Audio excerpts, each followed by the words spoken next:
दोस्तों आज हम आपके लिए लेकर आए हैं कृषि के काम में इस्तेमाल होने वाली कुछ बेहद मजेदार मशीनों और तकनीकों की जानकारी लेकर, जो कि वाकई में आपका काफी ज्ञान बढ़ाने वाली हैं। तो इस वीडियो को शुरू से लेकर अंत तक पूरा जरूर देखिएगा ताकि आप कोई भी महत्वपूर्ण जानकारी मिस न कर दें। विवा स्टिका डिएंड्रिया ग्रेप वाइन बहुत से लोगों के द्वारा पसंद की जाती है, तो यहाँ उसके लिए सबसे उच्चतम कोटि के अंगूर के पौधों को तैयार किया जाता है, जिसके लिए इन सूख चुकी लताओं को खेतों से इकट्ठा किया जाता है, जिसके बाद इन्हें फैक्ट्री में पहुंचा दिया जाता है और एक खास मशीन की सहायता लेते हुए इन लंबी टहनियों को एक पूरा साबुत टहनी के रूप में साफ कर लिया जाता है। इसके पश्चात कारीगर इस लंबी टहनी को एक बराबर छोटे छोटे टुकड़ों में काटते जाते हैं।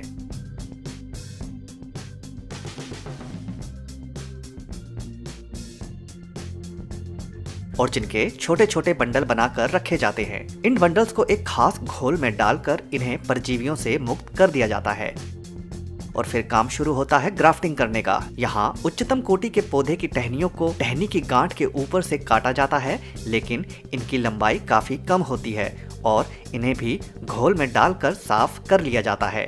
फिर काम शुरू होता है ग्राफ्टिंग का, जिसके लिए एक खास मशीन का प्रयोग किया जाता है, जिसमें ऊपर छोटे टुकड़े को फंसाया जाता है और नीचे लंबे टुकड़े को रखा जाता है और मशीन उस छोटे टुकड़े को लंबे टुकड़े में फिक्स कर देती है और कलम तैयार करने का काम पूरा हो जाता है।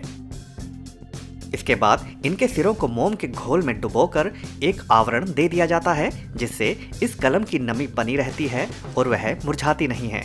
और फिर बारी आती है इन्हें अंकुरित करने की, जिसके लिए उसके ऊपर लकड़ी का बुरादा डाल दिया जाता है तथा पानी का छिड़काव भी कर दिया जाता है। और जब 2-3 हफ्तों के बाद इन्हें निकाला जाता है तो यह अंकुरित हो चुके होते हैं और जिन्हें साफ करके पुनः मोम के घोल में डालकर आवरण प्रदान कर दिया जाता है नमी को बचाए रखने के लिए। और फिर इन्हें खेतों में ले जाकर रोपण का काम चालू कर दिया जाता है और जब फसल पैदा होती है तो यह अंगूर के पौधे बहुत उच्चतम कोटि के होते हैं।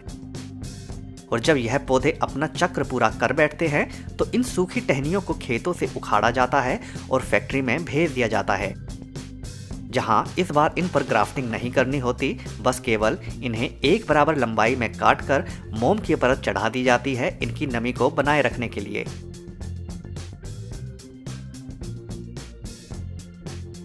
और फ्रीजर में डाल दिया जाता है और फसल लगाने के समय इस्तेमाल कर लिया जाता है।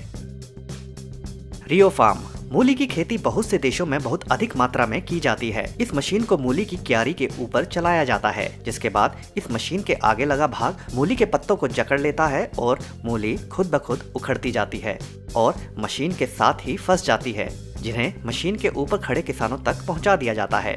यहाँ किसान इन मूलियों को उनकी लंबाई और मोटाई के अनुसार क्रमबद्ध तरीके से अलग अलग करते जाते हैं। साथ ही साथ खराब मूलियों को भी अलग कर दिया जाता है।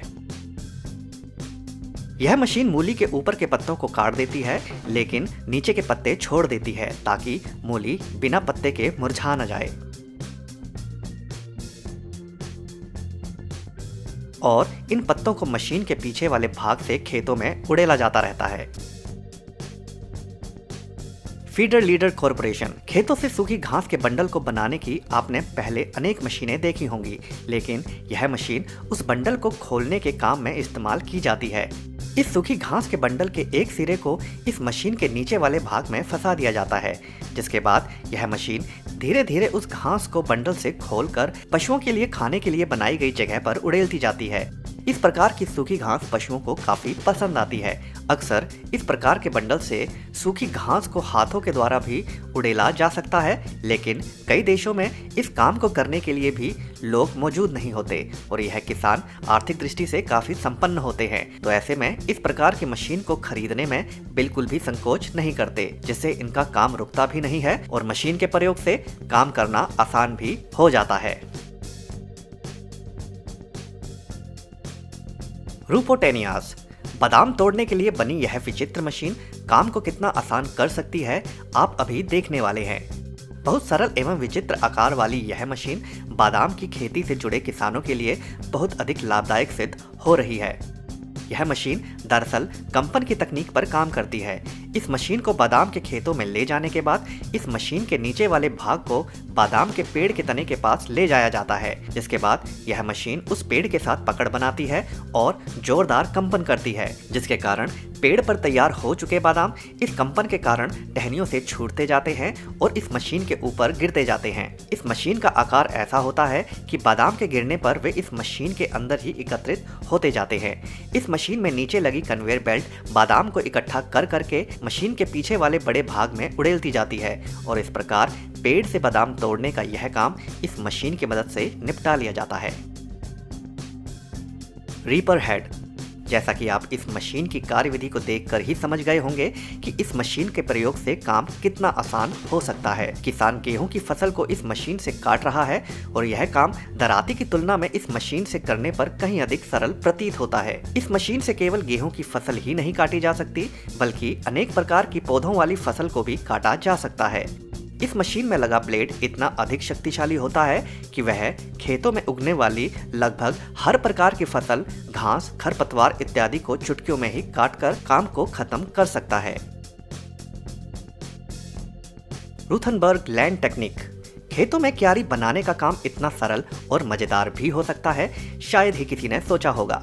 खेत में अनेक प्रकार की फसल बोई जाती हैं और जिसमें कुछ फसल ऐसी होती हैं जिसके लिए खेतों में क्यारियां बनाने की आवश्यकता पड़ती है। तो ऐसे में यह मशीन मानो किसी मिस्त्री की भांति खेत में क्यारियां बनाती जाती है। जैसे जैसे यह मशीन खेत में आगे बढ़ती जाती है तो यह सपाट खेत में चलते हुए मशीन के पीछे लगे मुख्य भाग में मिट्टी को उठाकर एक समान आकार में आकार देती जाती है और जिसके कारण पीछे बेहद सटीक क्यारियां बनती जाती हैं। बहुत से देशों में अभी भी इसी प्रकार के कामों के लिए किसान फावड़े इत्यादि का ही प्रयोग करते हैं, जिससे न केवल उनका काफी अधिक समय इस काम में व्यतीत होता है, साथ ही साथ वे बहुत अधिक थक भी जाते हैं। Myanmar, Japan. खेती के सभी कामों में धान की खेती करना एक ऐसा काम होता है जिसमें किसानों को सबसे अधिक मेहनत करनी पड़ती है, क्योंकि इसमें किसानों को एक एक करके धान के छोटे पौधों को दलदल वाली मिट्टी में लगाना होता है, जिससे उनका बहुत अधिक समय लग जाता है। तो वहीं जापान द्वारा बनाई गई यह मशीन उसी काम को मानो चुटकियों में ही निपटा देती है। इस मशीन में एक बार धान के पौधों के पूरे बंडल को रखना होता है, जिसके बाद यह मशीन एक एक करके 6 पंक्तियों में धान के पौधों को खेत में लगाती जाती है। धान के बंडल खत्म होने पर इसमें पुनः धान के पौधों के बंडल को रख दिया जाता है और काम निरंतर चलता रहता है।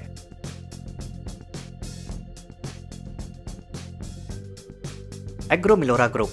इस जबरदस्त मशीन को संतरों के बगीचे से संतरों को तोड़ने के काम में इस्तेमाल किया जाता है।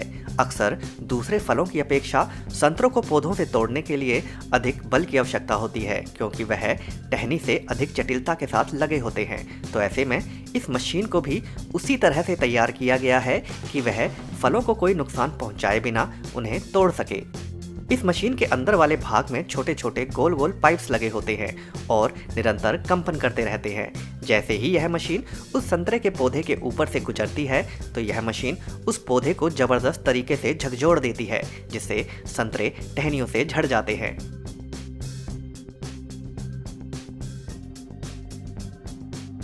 ओजन इज तरीम। खेत में खेती करने से पहले खेत से खरपतवार को हटाना अति आवश्यक होता है। इस मशीन को ट्रैक्टर से बांध देने के बाद जब खरपतवार के ऊपर चलाया जाता है तो यह मशीन बड़े ही मजेदार तरीके से खरपतवार को अपने अंदर समेटकर उसे एक चकोर आकार वाले बंडल में बदल देती है, जिसके कारण उसे सुनियोजित तरीके से रखना भी सरल हो जाता है।